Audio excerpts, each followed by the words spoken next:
છોટાઉદેપુર જિલ્લા ચૂંટણી અધિકારીના અધ્યક્ષસ્થાને જિલ્લા સેવા સદન કોન્ફરન્સ હોલમાં પ્રેસ કોન્ફરન્સ યોજાઈ, જેમાં ચૂંટણી અધિકારી અનિલ ધામલિયા દ્વારા લોકસભા ચૂંટણીના સુચારુ આયોજન અંગે માહિતી આપવામાં આવી હતી.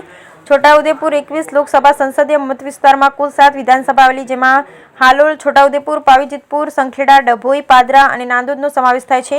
જેમાં કુલ 1822 મતદાન સ્થળમાં 2205 મતદાન મથકો આવેલા, જેમાં કુલ 18,14,194 મતદારો મતદાન કરશે. લોકસભા બેઠકમાં આવેલી 7 વિધાનસભામાં 9,28,081 પુરુષ મતદારો છે, જ્યારે સ્ત્રી મતદારો 8,86,096 મતદારો નોંધાયા છે, જ્યારે અન્ય મતદારો 17 છે. કુલ 18,14,194 મતદારો મતદાન કરશે. આ અંગે લોકસભા ચૂંટણીના કામે વ્યવસ્થાની તમામ તૈયારીઓ પૂર્ણ કરી દેવામાં આવી છે, તેમ જિલ્લા ચૂંટણી અધિકારી અનિલ ધામલિયાએ જણાવ્યું હતું. Bureau report Rehan Patel, Chhota Udepur. આપ સૌ વિદિત હશો એ મુજબ ઇલેક્શન કમિશન ઓફ ઇન્ડિયા મારફતે આજે આગામી લોકસભાની ઇલેક્શનની જાહેરાત કરવામાં આવી છે, જે મુજબ આપણા 21 છોટાઉદેપુર સંસદીય મત વિસ્તારમાં આગામી 7મી મેના રોજ મતદાન થવાનું છે અને એના પછી આપણે 4થી જૂનના દિવસે મતગણતરી થવાની છે. ચૂંટણીલક્ષી પ્રક્રિયાઓમાં આપણે સૌથી પહેલા ઇલેક્ટોરલ રોલને લગતી પ્રક્રિયામાં તમામ લાયક મતદારોની નોંધણી કરવામાં આવી છે.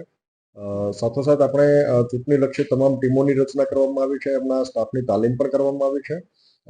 આપણે ચૂંટણીલક્ષી તમામ પ્રક્રિયાઓ પૂર્ણ કરવામાં આવી છે અને આપણે ચૂંટણી યોજવા માટે સજ્જ છીએ. આપણી સમગ્ર ટીમ, જિલ્લાની સમગ્ર ટીમ આ ચૂંટણી પ્રક્રિયા સાથે ભાગીદાર થવાની છે. આપના મારફતથી હું વિશેષ કરીને છોટાઉદેપુર સંસદીય મત વિસ્તારના મતદાતાઓને અને છોટાઉદેપુર જિલ્લાના મતદારોને વિશેષ કરીને એક અપીલ કરવા માંગીશ કે ખાસ કરીને આગામી ચૂંટણી પ્રક્રિયામાં આપ નિર્ભયતાથી, નિષ્પક્ષતાથી મતદાન કરો. કોઈ પણ પ્રકારના લોભ, લાલચ કે કોઈ પણ પ્રકારના આકર્ષણ વગર આપણે આપણા પોતાની સૂઝબૂઝથી મતદાન કરીએ અને મોટી સંખ્યામાં મતદાનમાં ભાગીદાર થઈએ. ખાસ કરીને યુવાઓ, મહિલાઓ, વયોવૃદ્ધ આ મતદાનની પ્રક્રિયામાં ભાગીદાર થાય અને જેવી રીતે ઇલેક્શન કમિશન ઓફ ઇન્ડિયા મારફતે કહેવામાં આવ્યું છે કે ચૂંટણીની પ્રક્રિયા એક પર્વ છે અને એ પર્વની જેમ આપણે ઉજવણી કરીએ અને આપણા વાઇબ્રન્ટ ડેમોગ્રાફિક ટ્રેડિશનને આપણે જીવંત રાખીએ એ દિશામાં સૌ પ્રયત્નશીલ થાય.